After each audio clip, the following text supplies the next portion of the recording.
La Fabrique Audio présente La Petite Histoire. www.lafabriqueaudio.com. Aujourd'hui, je vous propose de rester en France et de découvrir une abbaye, pas n'importe laquelle, puisqu'elle a le doux surnom de l'abbaye la plus hantée de France, l'abbaye de Mortemer. Vous êtes maintenant ici, et quoi qu'il arrive, vous ne pouvez plus reculer. Bonjour à tous et bienvenue dans un nouvel épisode de La Petite Histoire du Paranormal, un podcast de la Fabrique Audio. Je suis Florent Mounier et c'est moi qui vais vous raconter cette petite histoire. Vous êtes de plus en plus nombreux à nous écouter, à nous suivre. Alors merci beaucoup, n'hésitez pas une nouvelle fois à nous suivre sur nos différents réseaux sociaux. On est sur Facebook, Twitter, Instagram pour être au courant de toutes les sorties de La Petite Histoire. Allez, on prend ensemble la direction aujourd'hui de la Normandie et plus exactement de l'Isère pour découvrir l'histoire de l'abbaye de Mortemer. Alors il faut dire déjà que son nom, Mortemer, n'inspire pas vraiment le bonheur et la joie, non. Pourtant l'abbaye se trouve dans un endroit vraiment bucolique, un endroit avec une forêt, on est au cœur d'une forêt d'êtres, la forêt de Lyons pour être exact. Il y a un petit lac, il y a quelques balades qu'on peut faire autour de ce petit lac. La construction de l'abbaye remonte à l'année 1134. Elle avait été construite, cette abbaye, sur demande d'Henri Ier Beauclerc, premier duc de Normandie, roi d'Angleterre et quatrième fils de Guillaume le Conquérant. Pour l'origine du nom, Mortemer, ça vient du latin mortum mare, qui signifie mer morte, puisque avant la construction, le lieu était un immense marécage. Alors l'abbaye est la première abbaye cistercienne de Normandie et ses résidents vivent en totale autarcie. La construction de cette abbaye s'est étalée sur plusieurs années puisqu'elle s'est agrandie. Elle a eu une très forte influence sur toute la région jusqu'au XVIIIe siècle. Et c'est le moment, le XVIIIe siècle, où l'abbaye a commencé à perdre en notoriété et surtout en influence. C'est en 1789 que tout a basculé pour cette abbaye et d'ailleurs pour de nombreuses abbayes puisque, vous le savez, c'est la Révolution française. C'est donc un petit peu un grand chamboulement en France et pas seulement à Paris mais dans toute la France. Il ne reste à ce moment-là que 4 moines dans cette abbaye de Mortemer et un jour, des révolutionnaires entrent dans le domaine à la recherche des derniers résidents des lieux. Les moines sont accusés en fait à l'époque d'être des affameurs du peuple et donc on recherche les moines pour les tuer. Les 4 moines finissent donc par être attrapés et ils sont sauvagement assassinés dans le cellier de l'abbaye. Alors après ça, l'abbaye est officiellement fermée en 1791. Elle est ensuite vendue et c'est là que tout commence. Bah oui, parce que depuis ce jour tragique du meurtre des 4 moines, de nombreuses choses auraient commencé à arriver. Des trucs, vous allez le voir, pas vraiment net, un peu bizarre même. J'en veux pour preuve cette première petite histoire qui s'est déroulée pendant la Première Guerre mondiale. Des officiers anglais qui sont en train de marcher dans une forêt qui se trouve juste à côté de l'abbaye. Ce jour-là, ces officiers sont seuls dans la forêt. Enfin, ça c'est ce qu'ils pensent. Jusqu'à ce qu'ils aperçoivent au loin, entre 2 arbres, 4 hommes en train de marcher eux aussi. Les hommes qui sont en train de déambuler dans la forêt paraissent un petit peu étranges. Alors les officiers décident de s'en approcher et ils décident ensuite de les suivre. Et les 4 personnes semblent se diriger vers l'abbaye. Alors les officiers les suivent sans bruit vers l'abbaye. Mais alors qu'ils sont en train de s'approcher de plus en plus de ces hommes, et bien d'un coup, d'un seul, les hommes disparaissent. Ça, c'est donc une première histoire de disparition un peu étrange. Mais attendez, c'est loin d'être fini. D'autres témoignages racontent la même histoire. Et si ces 4 personnes étranges étaient en fait les 4 moines. Ces moines qui errent sur les lieux de leur meurtre.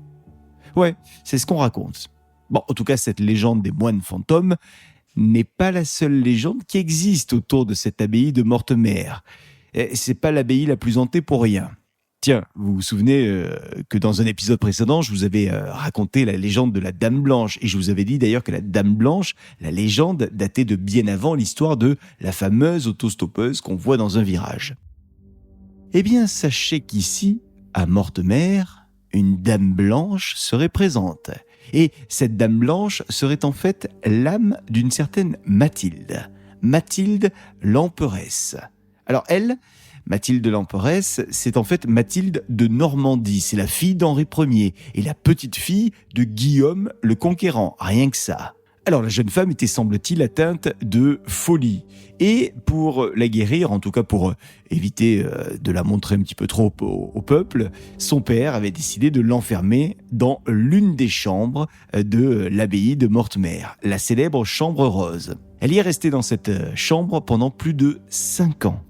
Alors pour Mathilde, vous l'imaginez, ça a évidemment été un immense traumatisme. 5 ans enfermé dans une petite pièce sans sortir, c'est pire qu'un confinement Covid.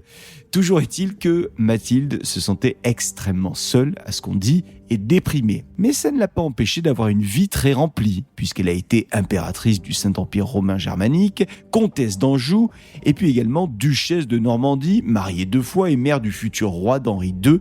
Elle s'est donc bien occupée durant toute sa vie. En tout cas, la légende raconte que depuis sa mort, elle est toujours en colère, encore actuellement, contre son père, et elle reviendrait de temps en temps hanter les ruines de l'abbaye de Mortemer, les nuits de pleine lune. Elle est habillée d'un voile blanc et d'une chouette, une chouette qui est posée sur son épaule. Alors si vous la croisez, faites bien attention à un détail très important, regardez ses mains. En fait, sur les mains, elle a des gants. Si elle porte des gants noirs, malheureusement pour vous, ça annonce votre mort prochaine. En revanche, si les gants qu'elle porte sont plutôt blancs, alors là, bonne nouvelle, ça annonce un mariage pour vous ou alors une naissance dans l'année. Ah, c'est plutôt mieux. Tiens, j'ai une autre histoire connue autour de cette abbaye de Mortemer. C'est l'histoire de la Garache. Tiens, est-ce que vous savez ce qu'est une Garache ? Non ? Eh bien, une Garache, c'est une femme ensorcelée qui est condamnée à errer les nuits de pleine lune en tournant 7 fois, pas 6, pas 8, 7 fois, dans 7 villages, ainsi que dans les forêts. Et c'est dans la forêt de Mortemer, en 1884, que, un jour, Roger Saboureau, qui est un braconnier, a croisé ce qu'il pensait être un loup. L'animal, mi-loup, mi-humain, a foncé vers lui et a tenté de l'attaquer.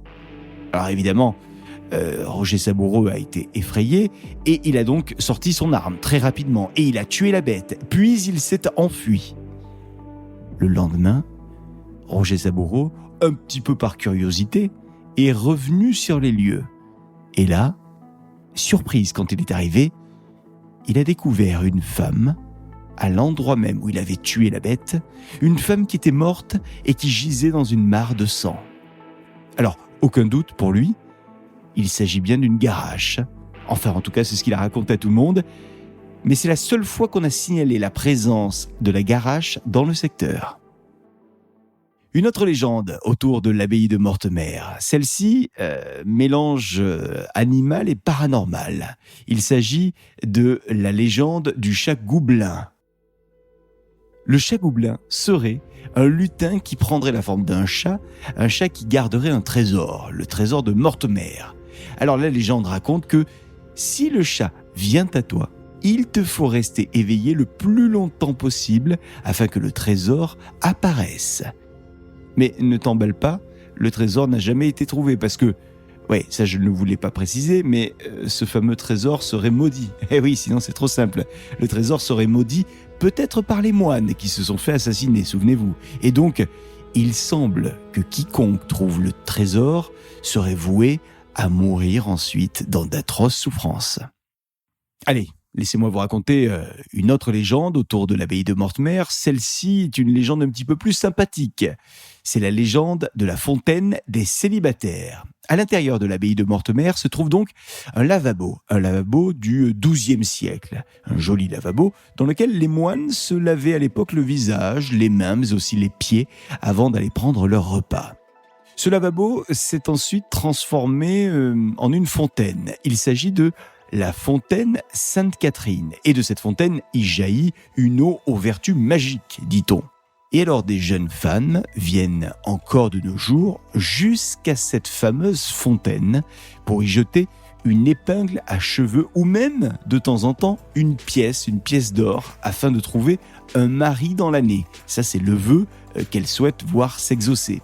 Alors aujourd'hui encore, certaines personnes témoigne en assurant avoir trouvé l'amour dans l'année après être allé à cette fameuse fontaine. Mythique a donc du souci à se faire. Il existe encore beaucoup de petites histoires autour de ce lieu, comme le fait que la forêt de Lyons regorgerait d'animaux fantastiques et mystérieux. En tout cas, ce qu'on sait, c'est que l'abbaye de Mortemer mérite son titre d'abbaye la plus hantée de France parce que, vous avez pu le constater dans cette petite histoire, beaucoup de choses s'y sont passées, et évidemment, beaucoup de choses historique. L'histoire a une grande place là-bas dans cette abbaye de Mortemer. Je vous invite donc à aller la découvrir parce que ça vaut vraiment le déplacement, c'est très beau. Et puis, qui sait, peut-être que vous allez y croiser d'étranges personnages. Voilà pour cette petite histoire du paranormal sur l'abbaye de Mortemer en Normandie donc. Épisode écrit et mixé par Sébastien Girard. J'ai eu le plaisir de vous le narrer. N'hésitez pas à partager l'épisode autour de vous, nous dire ce que vous en avez pensé. On lit vos commentaires avec plaisir et on se retrouve la semaine prochaine pour un nouvel épisode de La Petite Histoire. Salut! La Fabrique Audio présente La Petite Histoire.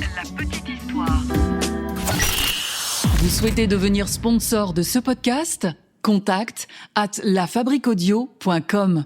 Juste un petit truc avant de se quitter. Je vous rappelle que La Petite Histoire est produite par La Fabrique Audio. Nous sommes un studio de production audio. Nous réalisons des radios, des web radios pour les entreprises, les marques, les collectivités. Et pareil, en ce qui concerne les podcasts, on fait des podcasts de marque. Donc si vous souhaitez qu'on imagine ensemble un podcast à votre image, n'hésitez pas à nous contacter. Vous nous envoyez un mail, contact@lafabriqueaudio.com. Faites-nous confiance, comme beaucoup de marques et d'entreprises nous font déjà confiance. À très bientôt.